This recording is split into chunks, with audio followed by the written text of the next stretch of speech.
Farelos? Farelos musicais.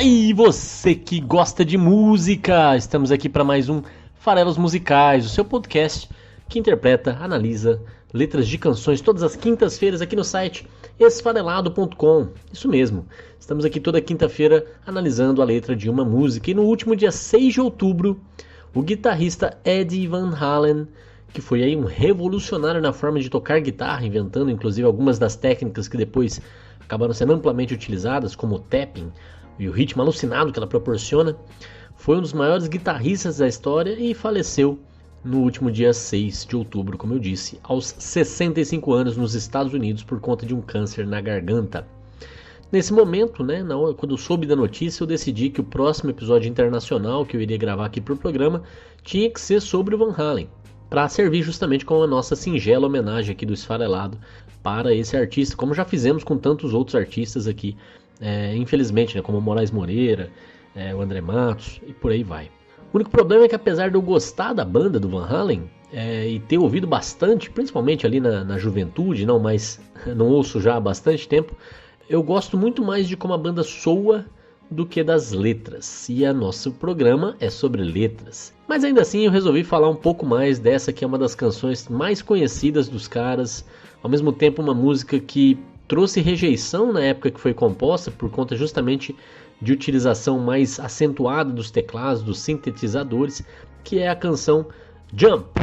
Exato. Não combinava tanto com a sonoridade, ela não é uma música do comecinho da carreira da banda e destoou um pouco. Foi inicialmente ali rejeitada, como eu falei, principalmente pelos outros membros, mas a ideia toda, a concepção e o convencimento foi justamente do Ed Van Halen, então fica aqui como uma homenagem ao Van Halen, que acabou aproximando a banda aí mais do pop, radiofônico. A canção se chama em português Pular, e tem já, talvez não dê para falar tanto da letra, que não tem nada demais, mas ela tem ao menos boas anedotas, boas histórias por trás dela. Por exemplo, não sei se você sabia, mas a inspiração da música veio do vocalista da banda, David Lee Roth, que estava assistindo TV e viu uma pessoa que estava assim ameaçando saltar de um prédio, se suicidar saltando de um prédio. E ele imaginou aquela galera toda lá embaixo observando, falou assim, deve ter gente ali que está pensando, vai em frente, pule, que é go ahead, jump. E isso serviu como ideia. Mas fica a pergunta, a música é sobre suicídio? A gente vai falar disso daqui a pouquinho.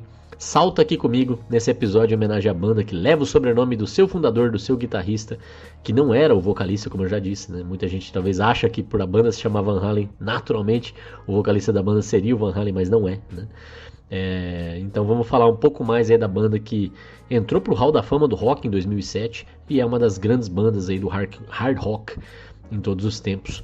E é isso, antes de falar da letra da música, a gente vai falar rapidamente aqui sobre a trajetória da banda, a fundação da banda. E se você gosta de música, recomenda aí o Farelos Musicais, nosso podcast, para os seus amigos que também gostam de música. Fica aí o desafio, recomenda como que eu faço para recomendar, Paulo Farelos? Bom, é super simples, você pode recomendar falando com seus amigos, falando assim, cara, já ouviu esse podcast aqui? Tem 108 episódios no ar, com certeza vai ter algum de alguma música que você gosta, então recomenda desse jeito. Ou então você simplesmente recompartilha os posts que a gente compartilha nas nossas redes sociais e com isso faz chegar nos seus amigos. Tá lá no Twitter, @oesfarelado, tudo junto, o Esfarelado, segue a gente lá no Twitter, lá tem a republicação. Segue a gente no Instagram, a gente está em esfarelado.com.br, é o nome do site, busca lá, até porque lá tem a Gifarelos também, e a gente fala sobre outras coisas lá. No Facebook, /Esfarelado, no YouTube, Esfarelado também. E no Spotify, que você pode também seguir o podcast por lá. É isso, estamos em todas as redes sociais. Bom, a banda foi formada no início dos anos 70, teve como um dos seus fundadores o Eddie Van Halen, que faleceu, e o outro, o Alex Van Halen, irmão do Eddie. Os dois são holandeses. A banda tem o nome devido ao nome da família, e a família, apesar de holandesa, se mudou para os Estados Unidos ainda na infância da dupla. Então eles são uma banda americana. Eles tocam justamente o Ed guitarra e o Alex bateria na banda, mas Historicamente, o Ed é multi-instrumentista e tal, e os dois estudaram vários instrumentos porque o pai deles, que é o Ian, também era músico. Então eles desde muito cedo tiveram aula de música. O Ed chegou a estudar piano clássico e tudo mais. Tem até uma anedota interessante quanto a isso.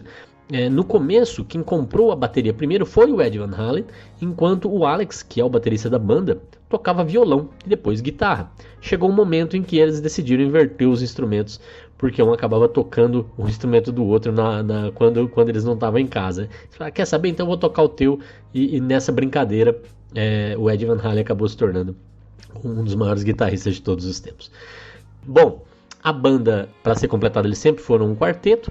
Quando eles realmente se chamaram Van Halen, a formação era o Michael Anthony no baixo e o David Lee Roth como vocalista. Essa é a formação clássica da primeira parte aí da trajetória da banda, com essa formação, os principais álbuns, os álbuns de mais sucesso comercial, pelo menos, foram lançados. E depois teve uma segunda fase com outro vocalista, o David Lee Roth saiu, eu vou contar um pouquinho mais sobre isso. E o Sammy Hagar assumiu os vocais, e aí tivemos até um terceiro vocalista em determinado momento. Mas hoje em dia a banda ainda tem uma formação bem peculiar. Quer dizer, hoje em dia a gente não sabe mais se a banda vai continuar agora que o Ed faleceu. Mas antes do falecimento dele, a banda ainda estava nativa. E de novo com o David Lee Roth nos vocais. Ele voltou ali no meados dos anos 2000. E teve substituição também no baixo. O Michael Anthony não quis retornar. E o filho do Ed Van Halen, Wolfgang Van Halen, era o novo baixista da banda. Então quer dizer, você tinha uma banda com 3 Van Halens e mais o David Lee Roth agora. Essa era a formação quando a banda noticiou o falecimento do Ed Van Halen. Então, quando a banda começou, quando foi formada, realmente como uma banda, com a pretensão de se tornar uma banda comercial, isso foi no início dos anos 70, em 72, e a banda acabou adotando o nome de Genesis, e no baixo tinha o Mark Stone.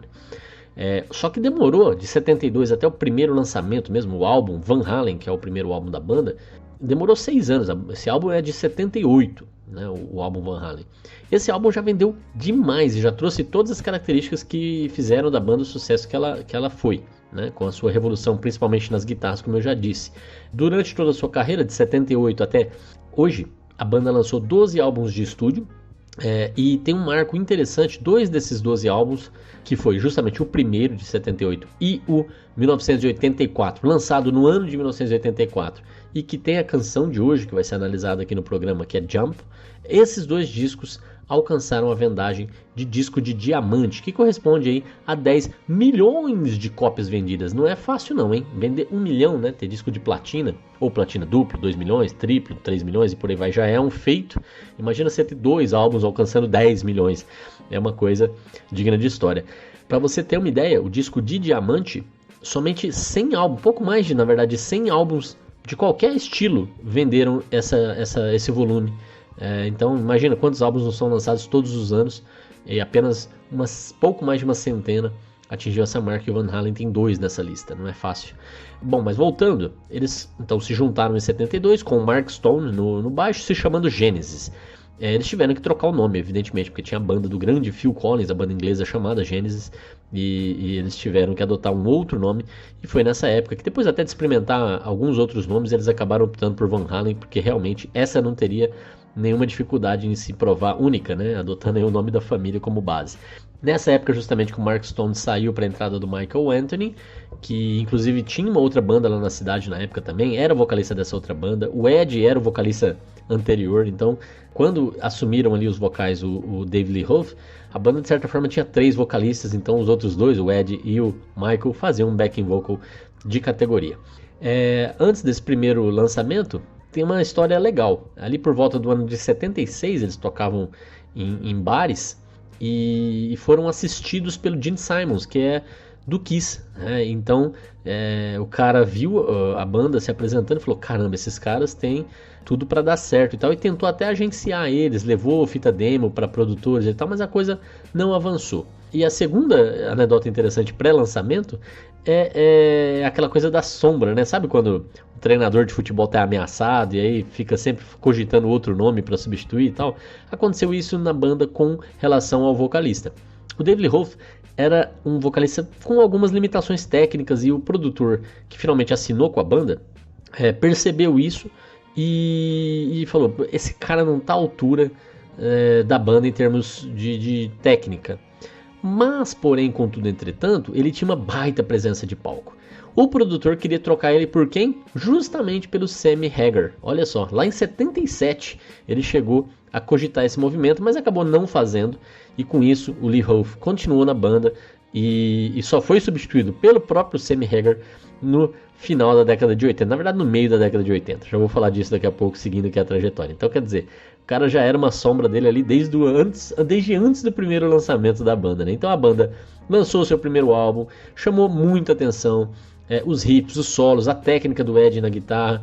Tem uma faixa instrumental chamada Eruption, onde ele apresentou de certa forma a técnica do tapping, e as apresentações ao vivo deixavam todo mundo maluco, e acabou até de certa forma redefinindo naquele momento o hard rock, sendo aí um dos álbuns mais importantes da história do rock por conta disso.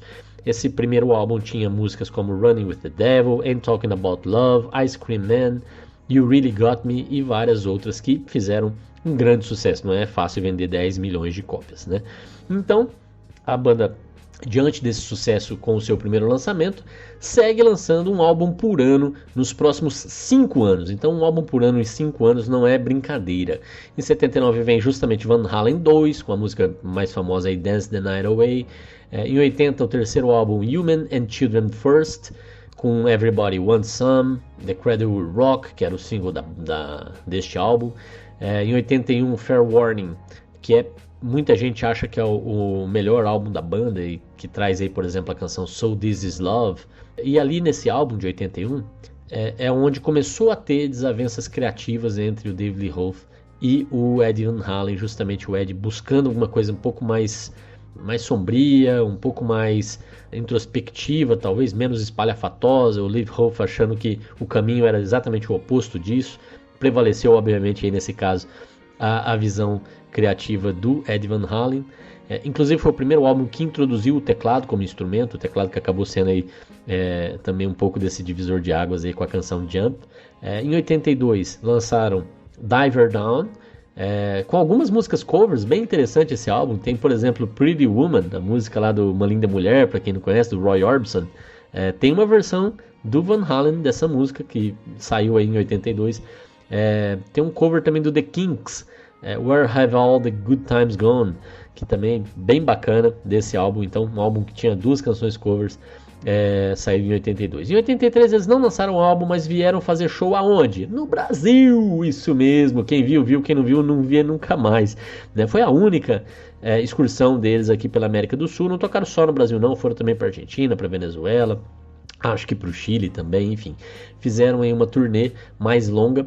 Nesse ano também não teve álbum, mas teve outro episódio marcante, principalmente para o Eddie Van Halen, porque ele foi convidado e aceitou tocar guitarra e incluir ali um clássico solo na canção Beat It, do Michael Jackson, o rei do pop. Olha só, então aquela guitarra que você com certeza conhece da canção Beat It é uma obra também do Eddie Van Halen. E essa música assim, icônica, ela faz parte ali do álbum Thriller, então o resto é história, né, digamos assim. Em 84 justamente voltou até o álbum do Van Halen e é o álbum mais bem sucedido da banda, o álbum batizado com 1984, provavelmente uma homenagem à obra do George Orwell, né, que 1984 é um ano marcante na literatura fantástica. Esse álbum alcançou o número 2 na bilheteria da Billboard, né, na parada americana, perdendo para quem? Justamente para Thriller do Michael Jackson. Que ano, né? Que ano, diria o outro. Então, de certa forma, ele fez parte ali também do álbum ganhador com a sua canção Beat It, do Michael Jackson, tendo ali a guitarra do Eddie Van Halen. Estava em primeiro e em segundo. Mas o single Jump chegou no primeiro lugar. Foi, inclusive, o único, né, que chegou. A única canção até então que tinha chegado no primeiro lugar da parada, Jump. Mas o álbum, 1984, não é à toa que vendeu também 10 milhões de cópias. Ele tem várias músicas super conhecidas. Se você parar para ouvir, com certeza você vai reconhecer. Tem, por exemplo, Hot for Teacher, tem Panamá e por aí vai. Esse álbum também é bem famoso até pela icônica capa do Anjinho Fumante. Se você olhar a capa desse álbum, você provavelmente vai reconhecer também. Ficou bem famosa, bem marcada. Em 85, no ano seguinte, depois do lançamento então desses álbuns com o David Lee Roth no vocal, ele decide que as diferenças criativas com Ed Van Halen já tinham chegado num estágio que não tinha mais diálogo, encerra ali a parceria deles, e nesse mesmo ano de 85 começa a era Van Hagar, né, com a vinda do Sammy Hagar, que era vocalista da banda Monrose nos anos 70, que já tinha sido cogitado para entrar no Van Halen, então, antes do primeiro álbum. Ele vem aí nessa momento em que o Van Halen era talvez a principal banda de hard rock do mundo naquele momento, né? Então, em 86 sai o primeiro álbum com ele nos vocais, o álbum chamado 5150. 5150 é o nome do estúdio do Ed Van Halen, na casa dele, né? Ele batizou o estúdio dele com esse nome, 5150, acabou sendo também o nome do álbum lançado em 86 pela banda, e parece ser uma referência aí a um código policial de prisão por insanidade. E pareceu também nessa época uma cutucada no ex-vocalista David Lee Roth, e essas cutucadas viriam daqui para lá e de lá para cá, porque o Lee Roth criou uma super banda, convidou lá grandes virtuosos dos instrumentos guitarra, baixo e bateria, incluindo aí o Steve Vai, que é um monstro da bateria, para formar a David Lee Roth Band, né, esse super grupo aí que também ficaram se cutucando nos nomes de algumas músicas, nos nomes de algumas canções, mas enfim, faz parte aí da história, são histórias do rock, né? O álbum lançado 5150 em 86 alcançou finalmente o primeiro álbum do Van Halen, não um single nem música, né, a alcançar o topo da parada. Ele tinha singles como Dreams e Why Can't This Be Love. Você vê que várias das canções, pelo nome delas, já percebe que são bem mela cueca. Era essa um pouco um hard rock que cada vez mais foi se aproximando do pop, foi indo para músicas radiofônicas. Essa foi um pouco a história do Van Halen. Em 88 eles lançam OU812, que tinha singles Black and Blue, When It's Love, Finish What You Started, que parecia também outra provocação aí do U812, que era uma zoeira com o nome do primeiro álbum do David Lee Roth, que era uma referência a essa questão de comer os outros, né? Enfim, em 91 sai mais um álbum do Van Halen, For Unlawful Carnal Knowledge, que é uma brincadeira com fuck, né? Um palavrão ali, F-U-C-K, né? As iniciais aí dessa For Unlawful Carnal Knowledge. Singles como Pound Cake, Run Around, Top of the World, enfim, a música, todos esses álbuns fizeram muito sucesso comercial. Todos os álbuns do Sammy Hagar, vocalista, alcançaram o número 1 na parada americana na Billboard, então não é coisa pouca. O álbum de 95, Balance, pra mim é um álbum especial, foi ali que eu conheci a banda. Eu tava ali na minha juventude e adolescência e eu conheci Van Halen por aí, como álbum, o primeiro álbum que eu ouvi inteiro. Já conheci algumas canções e acabou sendo também o último álbum do Sammy Hagar, a fase Van Hagar, acabou nesse álbum. Esse também chegou no número 1, vendeu um pouco menos, e tinha músicas super melosas como Can't Stop Loving You, que é bem legal, é divertida. Death Seventh Seal, Amsterdam, né, uma homenagem à cidade, a capital, né, dos Países Baixos onde eles vieram. Don't Tell Me What Love Can Do. Músicas de rádio, várias delas tocaram muito na rádio. E essa era, acho, a intenção até da banda nesse momento ali, ser bem radiofônica. A capa desse álbum também é bem legal, né? Que Balance é gangorra, né? E tem uma gangorra com um menino, né, com duas cabeças separando ali o corpo. É uma loucura, eu acho esse álbum, a capa bem bacana. O Hagar saiu, de novo, divergências criativas, mas nesse caso aí até por conta do rumo comercial que a banda estava trilhando. A ideia ali em 96, no ano seguinte, era preparar uma coletânea, e ele não se sentia interessado em participar de um projeto como esse, acabou saindo. Com a saída dele, quem voltou? David Lee Roth, por que não, né? Então ele veio para tal da coletânea, gravou ali 2 músicas que entraram na coletânea e aí se desentendeu de novo, vazou, foi só isso. E aí o cantor escolhido para realmente seguir com a banda foi o Gary Cherone, que era vocalista do Extreme, estava fazendo bastante sucesso no começo ali dos anos 90.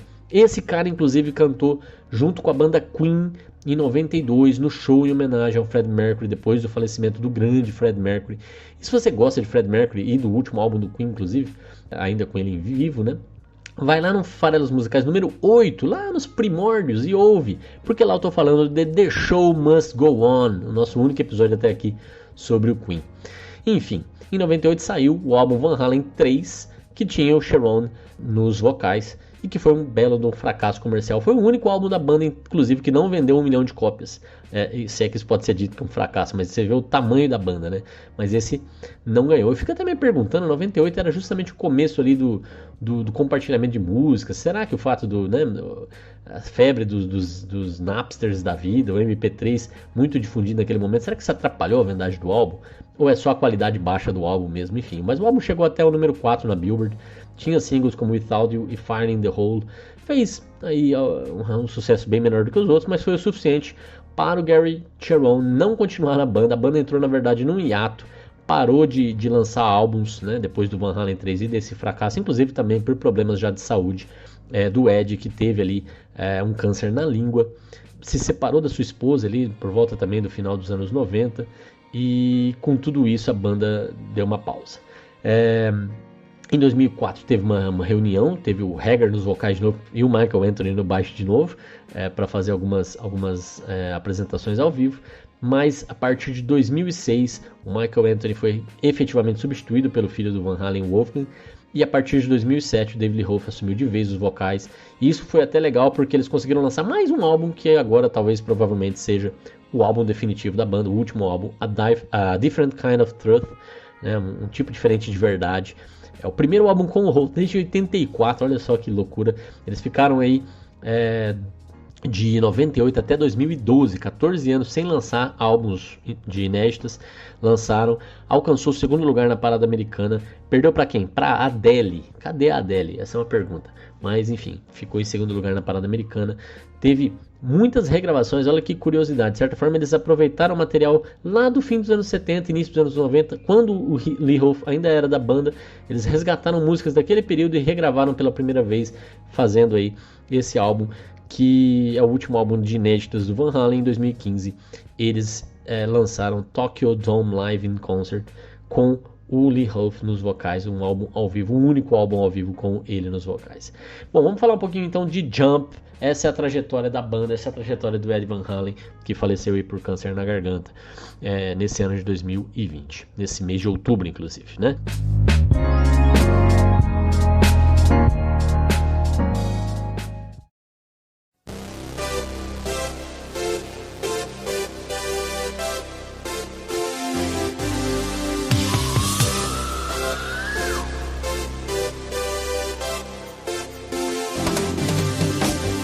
Essa música, Jump, que diz: você pode muito bem saltar, olha que frase boa, acabou adotada essa frase e a música como um dos hinos do exército americano em seus treinamentos de paraquedismo. Eles adotaram essa canção como uma música de trabalho, se o soldado ali está um pouco em dúvida se ele deveria ou não saltar.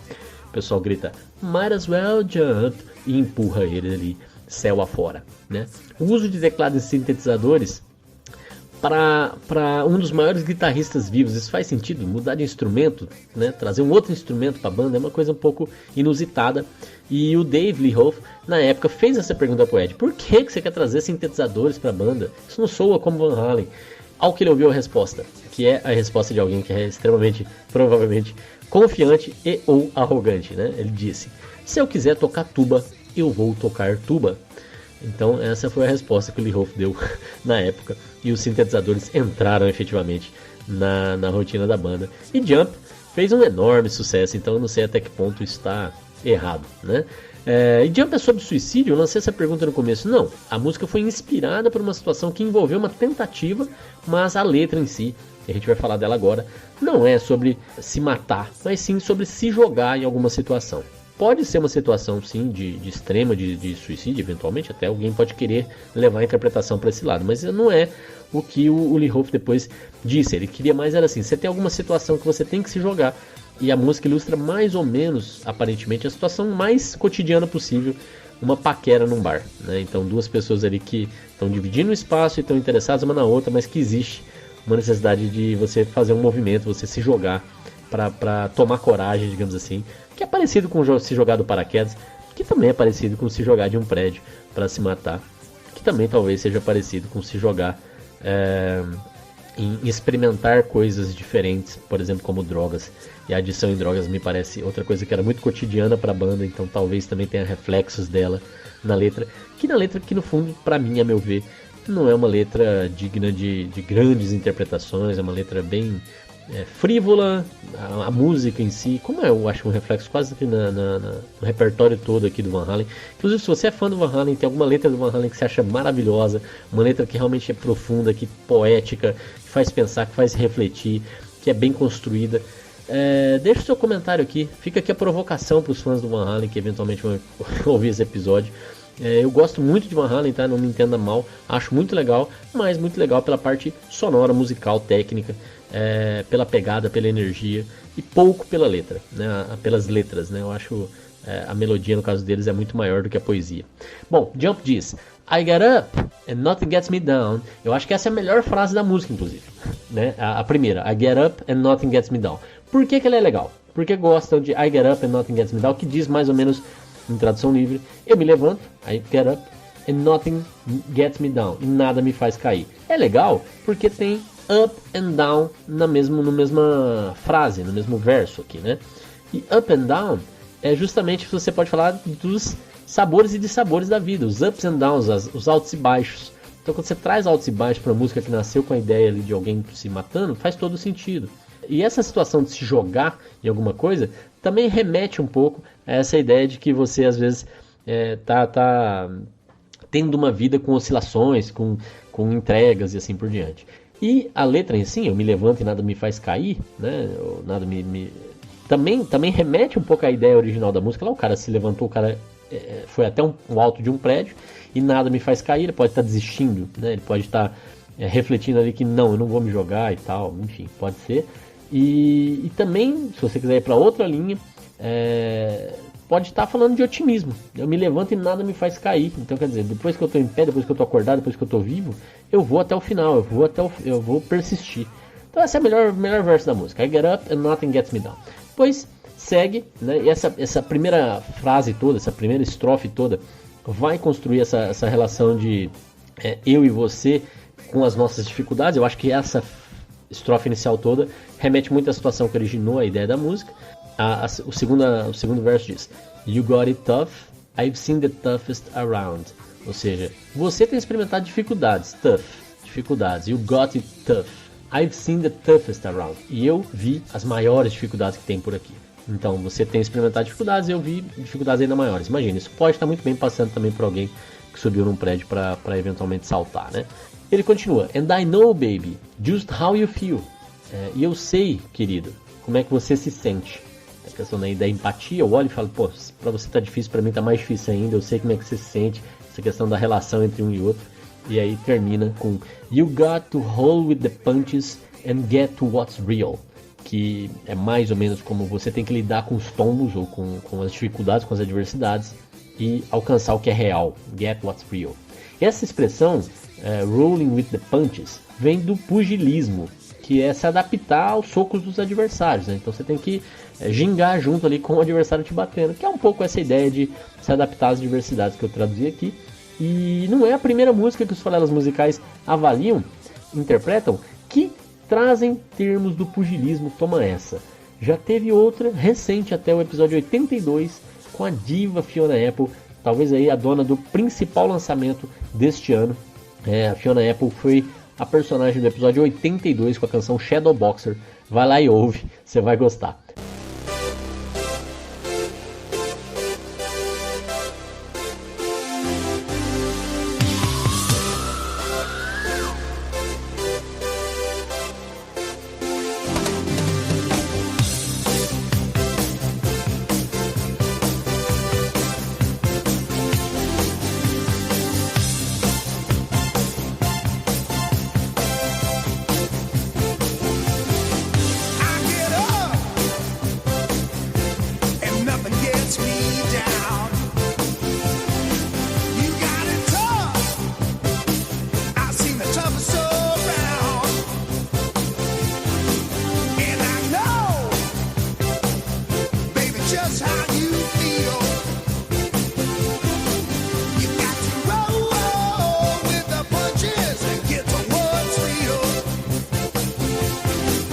A música então continua dizendo: Can't you see me standing here?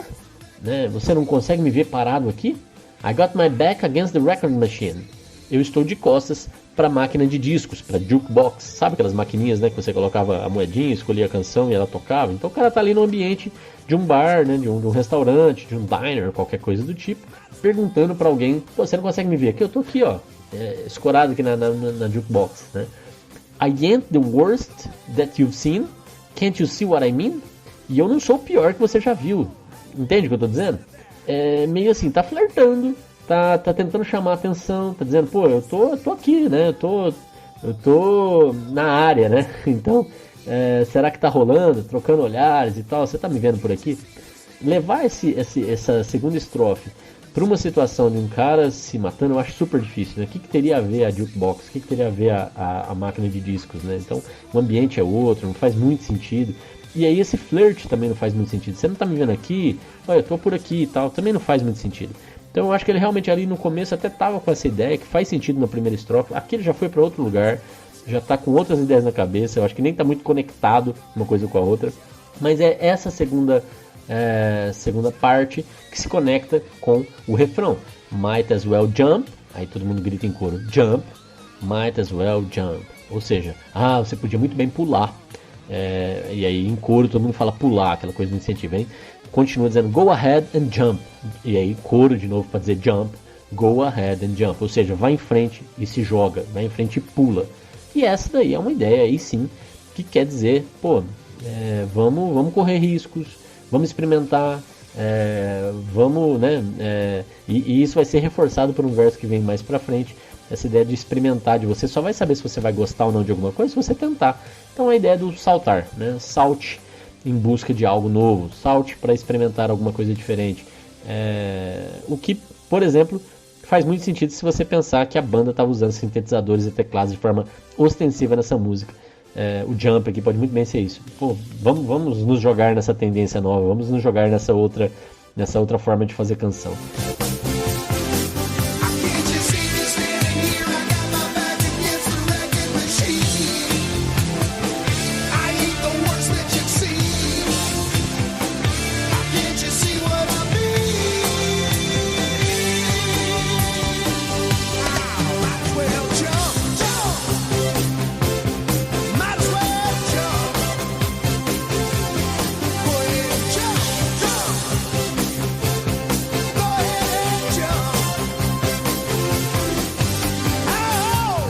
A canção então vai para sua reta final dizendo: You, who said that?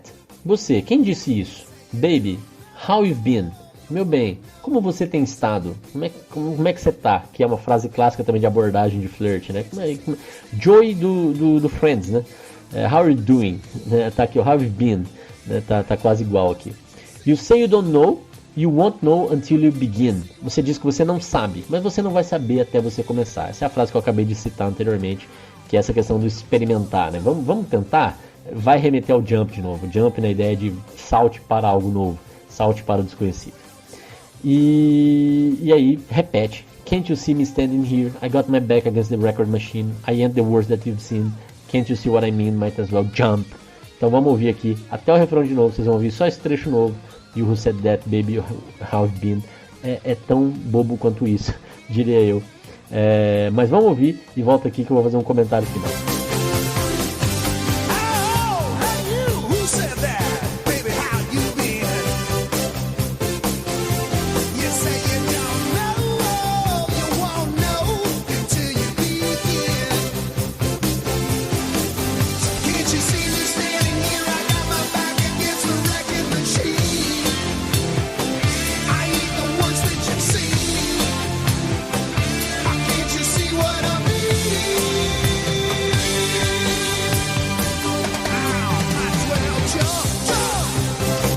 Em termos de letra, galera, é isso, né? A música, até esses 2 minutos e 13 segundos que a gente ouviu, esses 2 primeiros minutos da música, apresentam aí todas as ideias que a gente tem dessa canção. Mas agora eu vou pedir pro nosso editor soltar o solo, né? Sempre música do Van Halen tem que ter um solo. Então tá lá o Van Halen com o seu solo. Mas o que é curioso, que vale a pena ouvir com bastante atenção o solo dessa canção? Segundo o próprio Van Halen, esse é o melhor solo que ele não escreveu. Como assim, Paulo? É isso mesmo. O produtor da canção porque tem muito de improviso nos solos. Então ele pegou algumas gravações diferentes da canção Jump e juntou duas partes diferentes, porque ele achou que soava melhor, conectava melhor. Então esse solo, na verdade, foi, de certa forma, aí, uma combinação entre o Van Halen com as suas improvisações e o produtor com a sua junção, a sua mescla. E aí acabou, lógico, sendo a versão que foi gravada, né? Essa versão mesclada virou a versão oficial, e o Van Halen, quando performava essa nova versão. Então vamos ouvir como é que ficou essa brincadeira aí do solo, e vamos encerrar aqui o episódio de hoje. A gente se vê de novo na semana que vem com mais um Farelos Musicais, e queria deixar aqui o convite.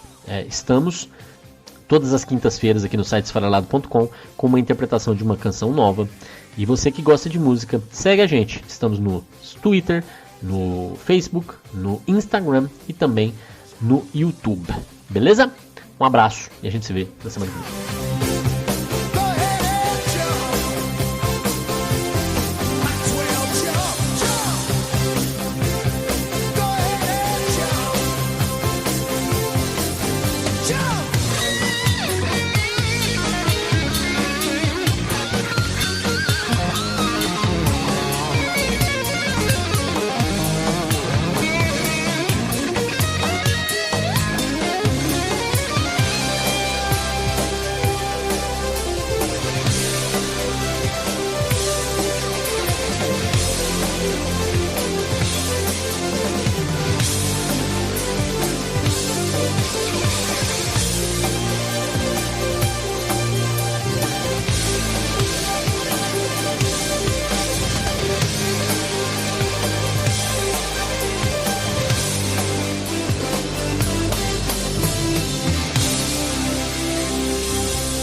Esse podcast foi editado por Megasonic Podcasts.